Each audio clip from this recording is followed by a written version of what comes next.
Hello. पप्पांबद्दल बोलायला असं भरपूर काही आहे. फर्स्ट टाइम मी स्टेज शेअर करतो. आयुष्यामध्ये मी कधी स्टेज शेअर नाही केलेलं आहे, त्यामुळे बोलताना काय चुकलं बिकलं तर माफ करा मला. पप्पांबद्दल बोलायचं झालं तर पप्पांकडनं मी भरपूर शिकलो आहे. म्हणजे आता माझ्या लग्नाला जवळजवळ 11 वर्ष कंप्लीट झालेली आहे. हॅलो, आवाज. लग्नाला माझ्या 11 वर्ष कंप्लीट झाली आहे. या 11 वर्षाच्या सहवासामध्ये लाईफ कशी जगायची, कुठल्या परिस्थितीमध्ये कसं तोंड द्यायचं हे त्यांच्याकडनं मी उत्तम शिकलेलं आहे. त्यामुळे मी एवढंच बोलेल की आता आज त्यांची लास्ट म्हणजे कालच्या 30% त्यांचा लास्ट दिवस झाला ऑफिसचा. त्यामुळे आत्ताचं जे पुढचं त्यांचं कार्य आहे ते त्यांनी निवांत म्हणजे आरामात, काही टेन्शन नाही, निवांत म्हणजे स्वतःला त्यांनी सर्व वेळ द्यावा.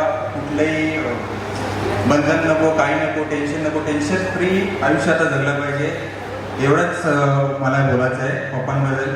त्यामुळे त्यांच्या पुढच्या वाटचालीसाठी माझ्याकडनं हार्दिक शुभेच्छा. थँक्यू.